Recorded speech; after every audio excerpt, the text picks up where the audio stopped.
सभी मिलकर के एक बार गायत्री मंत्र का उच्चारण करेंगे। ओम भूर्भुवः स्वः तत्सवितुर्वरेण्यं भर्गो देवस्य धीमहि धियो यो नः प्रचोदयात्।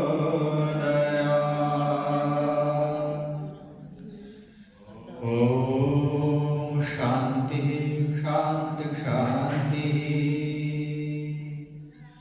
ओम सहृदयं सामनस्यं अद्वेषं कृणोमि वः अन्योन्यमभिहर्यत वत्सं जातमिवाग्न्यः वत्सं जातमिवाग्न्यः। ओम शांति शांति शांति। उपस्थित वंदनीय मातृशक्ति आर्यवर भद्रपुरुषों, अभी मैंने आपके समक्ष जो मंत्र उच्चारित किया, यह मंत्र अथर्ववेद कांड 3 सूक्त 30 का पहला मंत्र है। इस मंत्र में परमपिता परमेश्वर ने उपदेश दिया है, सहृदयं सामनस्यं अविद्वेषं कृणोमि वः अन्योन्यमभिहर्यता वत्सं जातमिवाग्न्यः। तो वेद मंत्रों की एक शैली है। कहीं तो परमपिता परमेश्वर सीधा मनुष्यों को उपदेश दे रहा है, कहीं पर वेदों में आचार्य अपने शिष्यों को उपदेश देता है, और कहीं पर वक्ता श्रोताओं का उपदेश देता है, क्योंकि ये वेदों की शैली है। और वेद में मेरी माता और बहनों, वेद को ऋषि भी कहा है। कई जगह हम शास्त्रों में पढ़ते हैं ऋषिणोक्तम, अर्थात वेद में ऐसा कहा।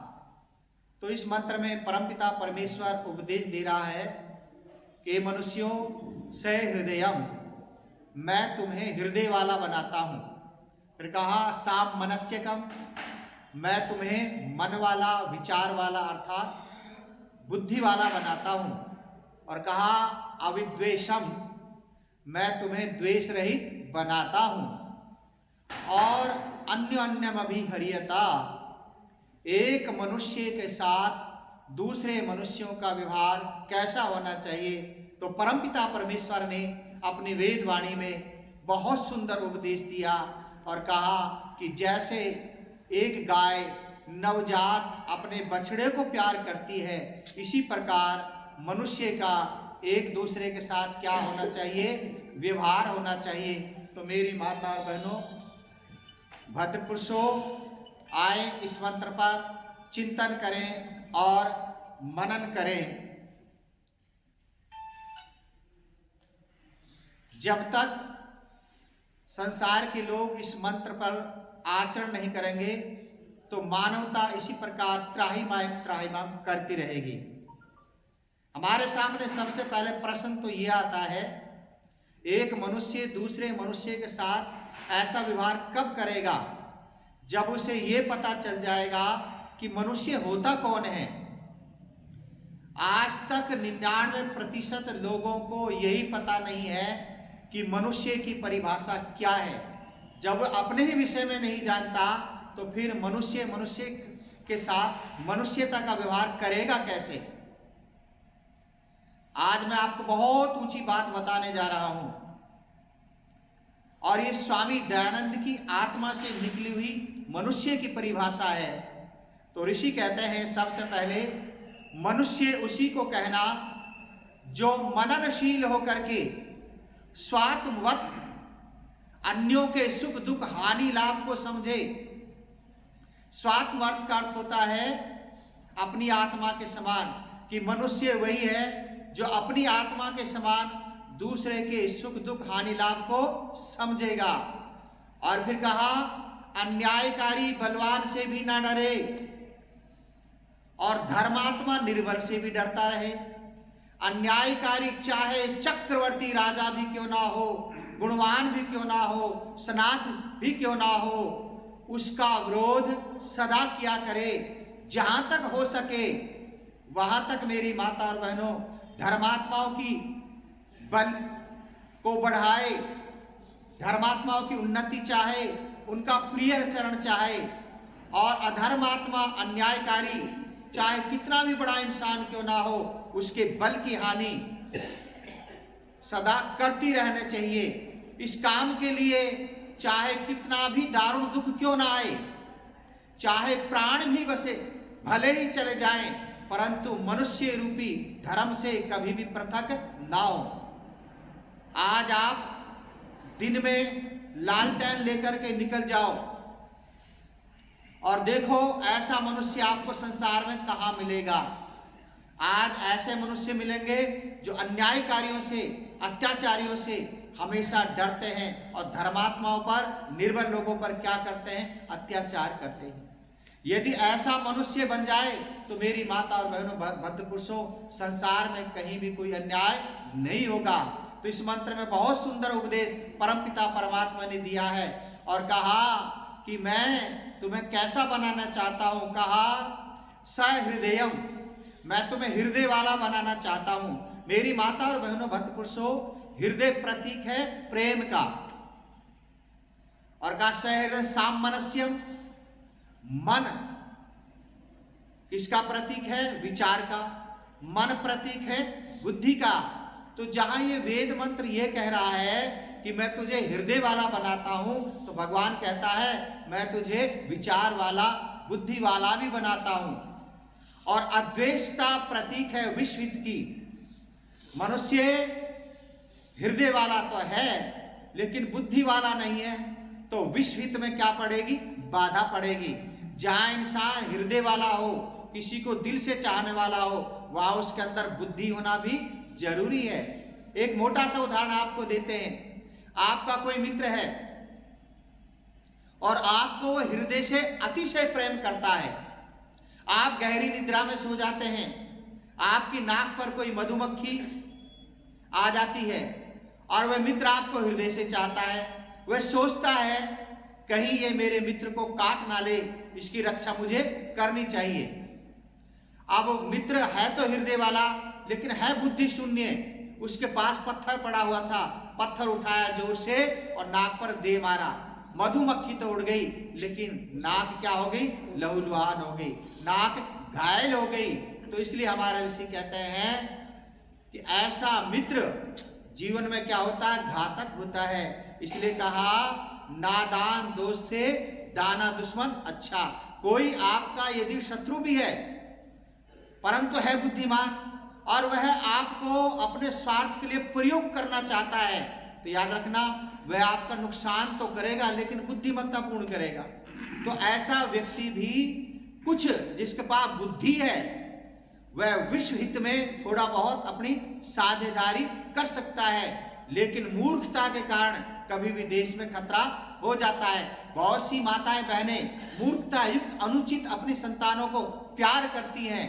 उनके अंदर हृदय तो होता है लेकिन बुद्धि नहीं होती, विचार नहीं होते। तो ऐसा अनुचित प्यार हमारी संतानों को क्या करता है, बिगाड़ देता है। इसलिए वेद मंत्र कहता है सहृदय वाले तो बनो लेकिन बुद्धिमान भी बनना जरूरी है। हमारे देश के जो राजा थे वो सहृदय वाले थे। वो अपने दुश्मनों को भी प्यार करते थे लेकिन बुद्धिमान नहीं थे। मोटा सा उदाहरण आपको हम देते हैं, किसका, आपने नाम सुना होगा, पृथ्वीराज चौहान का। वो कितने सहृदय वाले थे और मोहम्मद गौरी को एक बार नहीं 17 बार उन्होंने छोड़ा था, लेकिन बुद्धिमान था नहीं। और उसके कारण, ऐसे व्यक्तियों के कारण कितनी बार हमारे देश की स्वतंत्रता खतरे में पड़ी है, कितनी बार हमारा देश क्या हुआ है, गुलाम हुआ है। तो मेरी माता और बहनों, भक्त पुरुषों, तो ये वेद मंत्र कहता है सहृदय होना ठीक बात है लेकिन बुद्धिमान होना उससे भी बहुत जरूरी है। तो फिर विश्व हित में, फिर संसार की भलाई में बाधा नहीं पड़ती। तो वेद मंत्र कह रहा है मैं तुझे हृदय वाला बनाता हूं, भगवान कह रहा है कि मैं तुझे मन वाला बनाता हूं और मैं तुझे द्वेष रहित भी बनाता हूं। और कहा कि कैसे प्यार करे एक मनुष्य दूसरे मनुष्य के साथ। कहा कि जैसे गाय जब अपने बछड़े को जन्म देती है, मेरी माता और बहनों भक्त पुरुषों, आपको पता है जब गाय बछड़े को जन्म देती है, ये जो गाय है उसके पास अपने बछड़े को साफ करने के लिए ना तो कपड़ा है उसके पास, ना उसके पास जल है। उसका प्रेम स्वयं साधन भी बनता है और स्वयं साध्य भी बनता है। अब गौ माता अपने अस्पृश्य नवजात बछड़े को, जो अस्पृश्य है, जो अछूत है, जो अभी गंदा है, जरायु से ढका हुआ है, जो मैल से सना हुआ है, उसको शुद्ध कैसे करती है? तो मेरी माता और बहनों भक्त पुरुषों, इंसान गंदी से गंदी चीज को पैर से छू लेगा, हाथ से भी छू लेगा, लेकिन जबान से जल्दी से नहीं छुएगा। जो गौ माता की सबसे पवित्र चीज है जीव, तो गौ माता उस बच्चे को चाट चाट कर उस बच्चे को क्या करती है? शुद्ध करती है। उस बच्चे की क्या करती है? सफाई करती है और उसको अस्पृश्य से स्पर्श्य बना देती है। जो छूने योग्य नहीं था उसको क्या बना देती है? छूने योग्य बना देती है। तो इस वेद मंत्र में इतना बड़ा दृष्टांत दिया है, कहीं जल्दी से हमें ढूंढने को नहीं मिलेगा। आए इस दृष्टांत के दाष्टांत पर कुछ चिंतन करें। तो इस वेद मंत्र की भावना को लेकर के अतीत में हमारे जो विद्वान थे, जो ब्राह्मण थे, इस मंत्र पर यदि व्यवहार करते तो मेरी माता और बहनों भक्त पुरुषों, आज सारे संसार में वेद का प्रचार आपको दिखाई देता। लेकिन इस मंत्र से उन लोगों ने प्रेरणा नहीं ली।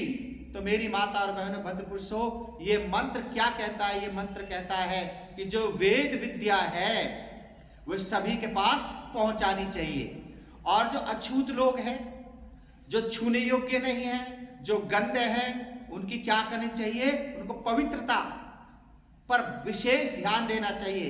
एक गंदी बोतल है, उसमें आप दूध डाल दो तो क्या हो जाता? वो भी गंदा हो जाता है।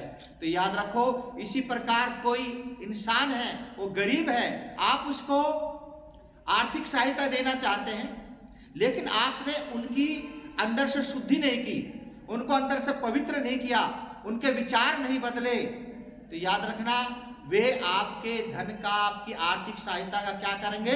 दुरुपयोग करेंगे। तो वेद मंत्र कहता है जहां उनकी आर्थिक सहायता आप करो, वहां पर विशेष रूप से उनकी शुद्धि पर क्या देना चाहिए? हमें ध्यान देना चाहिए। याद रखना, इसी प्रकार ऋषि दयानंद ने आर्यों की शुद्धि पर ध्यान दिया था। हमारे यहाँ तो आर्य उसी बना जाता था जो पहले अंदर से शुद्ध हो जाता था, जिसमें कोई अवगुण ही नहीं होता था, ना शराबी होता था, ना मांसाहारी होता था, ना झूठ बोलने वाला होता था। जब तक आर्य समाज में 2-3 साल तक लगातार आता था और देखते थे कि इसके अंदर आर्य के गुण आए हैं या नहीं आए, उसको आर्य समाज की क्या दी जाती थी? सदस्यता दी जाती थी। उससे पहले सदस्यता दी ही नहीं जाती थी। इसलिए वेद मंत्र कहता है किसी की सहायता करने से पहले उसका क्या करो? उसका शुद्धिकरण करो।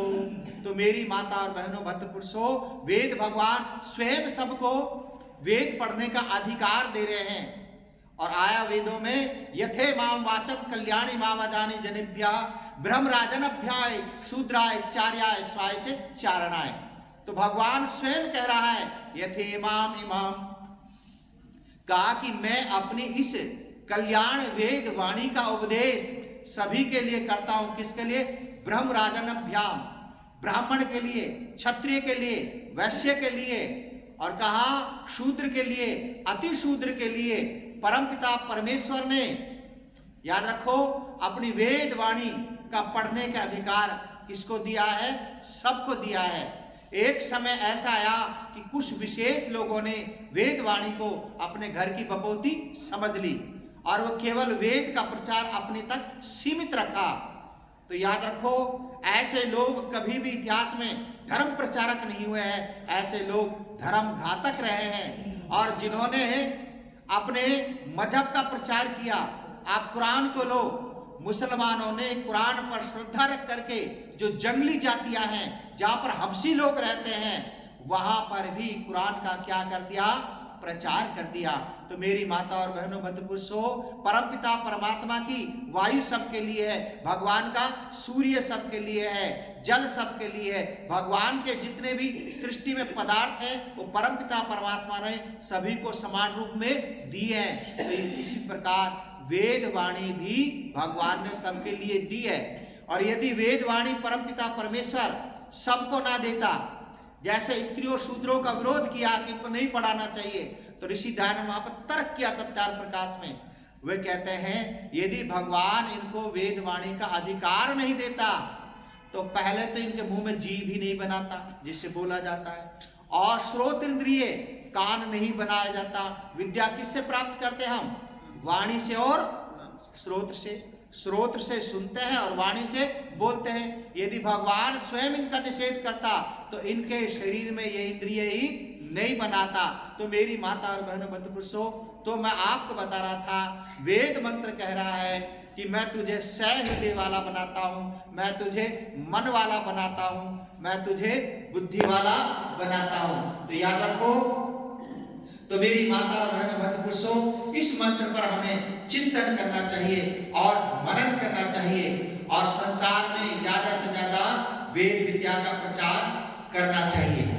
इसलिए जब हम संध्या करते हैं, इस मानव को मानव बनाना संध्या का मुख्य उद्देश्य है। और संध्या में हम बार बार क्या कहते हैं? एक बार नहीं, 6 बार उन मंत्रों में ये आवृत्ति आती है, यो स्मान द्वेष्टि यम वयम द्विस्मस्तम वो जम्बे दत्महा। हे परमपिता परमेश्वर, जिस अज्ञानता के कारण मैं किसी से द्वेष करता हूं, या कोई अज्ञानवश मेरे से द्वेष करता है, हे प्रभु, मैं उससे द्वेष ना करूं और वे मुझसे द्वेष ना करें। हम आपके न्याय रूपी सामर्थ्य पर छोड़ देते हैं। तो याद रखो, संसार में द्वेष एक सांक्रामिक रोग है। जहां सारे रोग समाप्त हो जाते हैं, वहां पर ईर्ष्या रूपी दोष, द्वेष रूपी दोष जल्दी से समाप्त होने वाला नहीं है। और जब तक इंसान अंदर से द्वेष करता रहेगा तो वह कभी भी मानव नहीं बनेगा। हमारा आपस में व्यवहार मनुष्य का एक मनुष्य के साथ ऐसा रहना चाहिए, उसमें द्वेष के लिए कोई स्थान ना रहे, लेकिन वह व्यवहार कैसा हो? बुद्धिमत्तापूर्ण हो। आप द्वेष रहित हैं, बहुत अच्छी बात है, लेकिन ये जरूरी नहीं है कि दूसरा इंसान भी द्वेष रहित हो। अब उससे व्यवहार कैसा करना है? भगवान ने बुद्धि दी है। यदि वह आपके साथ सही चलता है तो आप उसके साथ सही चलिए। यदि वो आपके साथ कुछ गड़बड़ करता है, आप सिर्फ के मुंह पर मीठी मीठी वाणी बोल रहा है, लेकिन अंदर से क्या चला रहा? छुरी चला रहा है। अंदर से आपसे ईर्ष्या कर रहा है, अंदर से आपको नुकसान पहुंचाना चाहता है, तो ये वेद मंत्र फिर ये कहता है, फिर आपको सावधान भी रहना चाहिए। जिस समय युधिष्ठिर सम्राट बने थे, विदुर ने उनसे यही कहा था, हे युधिष्ठिर, अब तू चक्रवर्ती राजा बनने के लिए जा रहा है। जो इंसान उन्नतियों को छूता है तो द्वेष के कारण, ईर्ष्या के कारण उसके हजारों शत्रु अपने आप ही उत्पन्न हो जाते हैं। इसलिए तू द्वेष करने वालों से, ईर्ष्या करने वालों से तुझे क्या रहना है? सावधान रहना है। संसार में चाहे बड़े बड़े साइंटिस्ट हैं, बड़े बड़े धर्मात्मा हैं, बड़े बड़े विद्वान हैं, बड़ी बड़ी महान आत्माएं उत्पन्न हुई है, आप इतिहास को उठा करके देखो, उनको मारा है ईर्ष्या करने वालों ने। याद, स्वामी दयानंद को किसने मारा? स्वामी दयानंद ने किसी का कुछ भी नहीं बिगाड़ा, उनको भी विदा किया है दुनिया में ईर्ष्या करने वालों ने। इसलिए मेरी माता और बहनों, भद्र पुरुषों, तो मैं आपको बता रहा था, ये वेद मंत्र हमें प्रेरणा देता है। भगवान बार बार कहता है, हे दुनिया के लोगों, मैं तुम्हें हृदय वाला बनाता हूँ, मैं तुम्हें विचार वाला, बुद्धि वाला बनाता हूं और मैं तुम्हें अद्वेषम, द्वेष रहित बनाता हूं। जब संसार में द्वेष नहीं रहेगा फिर इंसान इंसान बनेगा और फिर इंसान इंसान के साथ इंसान जैसा ही व्यवहार करेगा। इसलिए मेरी माता और बहनों पुरुषों, स्वामी दयानंद महाराज ने इस परिभाषा को अपने जीवन में जिया था। और पता है वो कितने बलवान आदमी थे। जैसा कि मैंने आपको बताया, चाहे चक्रवर्ती राजा भी अन्यायकारी हो उसका विरोध सदा करना चाहिए, और महात्मा चाहे कितना दुर्बल है, गरीब है, उसकी रक्षा सदा करनी चाहिए। और श्री दयानंद ने अपने शब्दों में कहा, हे दुनिया के लोगों ध्यान से सुनो, निंदन्तु नीति निपुणा यदि वास्तुवन्तु लक्ष्मी समावस्तु गच्छति वा यथेष्टम अद्यैव मरणमस्तु युगात्रे वा न्यायात् तथा प्रविचलन्ति पदम न धीरा, न्यायात् तथा प्रविचलन्ति पदम न धीरा। नीति में निपुण लोग चाहे मेरी निंदा करें चाहे मेरी प्रशंसा करें, लक्ष्मी आ जाए या कल चली जाए, ये जीवन आज समाप्त हो या युगों का समाप्त हो, दयानंद ने कहा कि मैंने तो धर्म रूपी पथ पर कदम रखा है, न्याय रूपी पथ पर कदम रखा है, उससे मैं कभी भी पैर पीछे उठाने वाला नहीं हूं। अरे ये शरीर तो एक ना एक दिन जाएगा, याद रखना। धर्म इंसान के साथ जाता है, अधर्म इंसान के साथ जाता है, और वास्तव में इंसान वही होता है कीर्ति यस्य सजीवति, संसार में जिसकी कीर्ति फैलती है, जिसका यश फैलता है, जिसका नाम लेकर के हम अपने आप को धन्य धन्य समझते हैं, ऐसे इंसान तो मरकर भी जीते हैं। और जो इंसान समझौता कर लेते हैं, कायर लोग, सत्य के प्रति, मानवता के प्रति, ऐसे लोग बार बार मरते हैं। तो ये वेद मंत्र कह रहा है तुम बार बार ना मरो, तुम हृदय वाले बन जाओ, बुद्धि वाले बन जाओ, अद्वेषता रहित बन जाओ, तब जाकर के हमें अपना चरमोत्कर्ष लक्ष्य प्राप्त हो सकता है। तो समय के अंतर्गत मैंने ये थोड़ी सी बात आपके समक्ष रखी। ओम शांति शांति शांति। आओ।